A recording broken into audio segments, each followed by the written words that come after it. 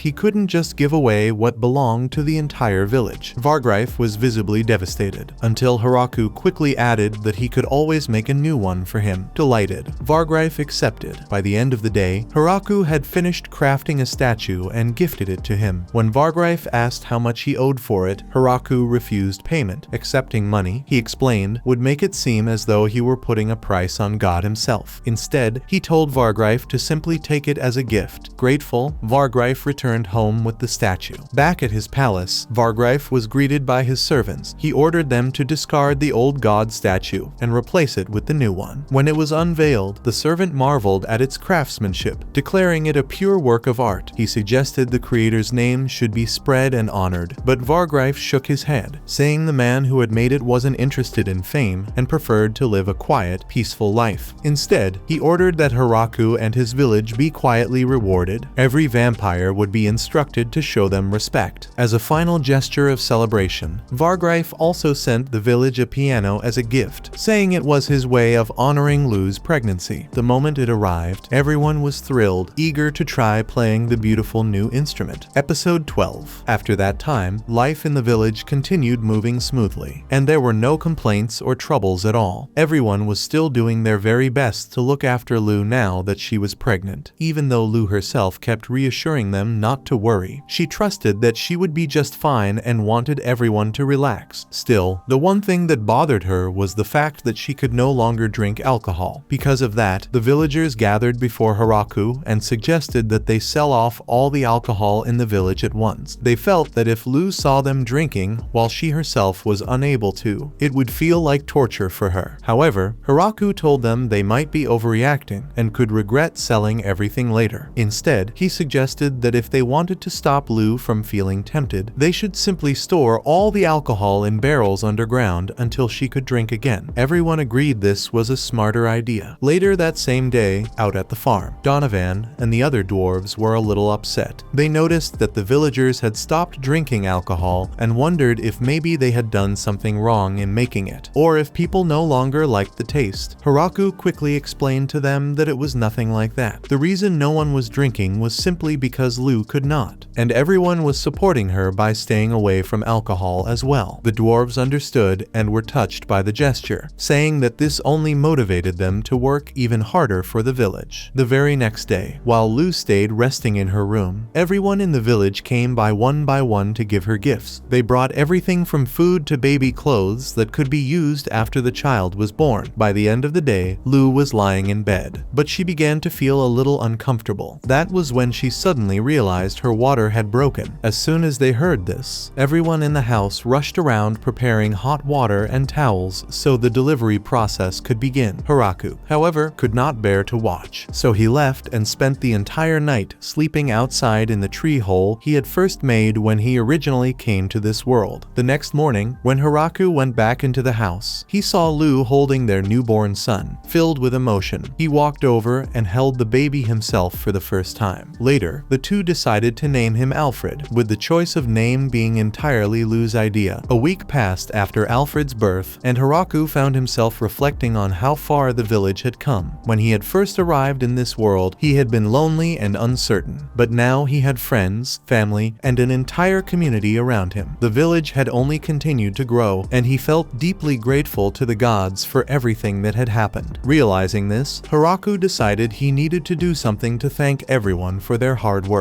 So the next day, he called a village meeting and announced that he had created a new system. He pulled out a small silver coin and explained that this would now be the official currency of their village, used for trading goods and other needs. Hiraku had even taken the time to make each coin by hand so that counterfeits could not exist. Everyone found this to be an exciting idea and quickly got used to it. Some people began trading coins for things like furniture, clothing, and weapons, while others decided to save theirs instead. Before long, the villagers were comfortable using the coins. However, Hiraku soon realized that it was still difficult to decide exactly how much a coin should be worth. At one point, one of the little beast girls came to him asking if she could buy a baby in exchange for a coin. Seeing this, Hiraku realized that he would have to set some clear rules about what could and could not be purchased with money. But instead of turning her away, he simply made the beast girl the mayor for a day in exchange for her coin, much to everyone's amusement. Not long after that, the village held a great feast to celebrate the birth of Alfred. Everyone gathered together to eat, drink, and celebrate joyfully. As Hiraku looked at the giant barrel of wine that had been brought out, he laughed and said he could not wait for the day when he would be able to drink wine together with his son, Lu. However, teased him by saying that the day he was waiting for might come a lot sooner than he thought. Meanwhile, news of Alfred's birth reached the Demon Kingdom. The four generals there had already realized that it was impossible for them to challenge the strength of the Great Tree Village. Because of that, they began to think the only way to maintain a steady relationship with them would be to marry off someone from the Demon Kingdom into the village. The Demon King himself, however, immediately saw where this discussion was heading, and he shouted in outrage that there was no way he was going to let Yuri be married off into that village. The next day, Hiraku woke up feeling slightly hungover. That was when the village girls came to him and said they had something very important to tell him. When they went inside to talk, they explained that a group of people living in the nearby forest had come forward, saying they wanted to move into the village. These people had been driven out of their own homes because of war, and their numbers were around 100. Hearing this, Hiraku realized that if they were really going to accept that many people, they would need to build an entirely new village. Lu then suggested that the new place could be called Great Tree Village too. Hiraku thought this would be a huge amount of work, but the others did not mind at all. They answered with enthusiasm, saying that they were willing to try their very best. And so, everyone began making plans on how the new village would be built. This was the end. Subscribe to not miss more recaps and watch the next video on screen.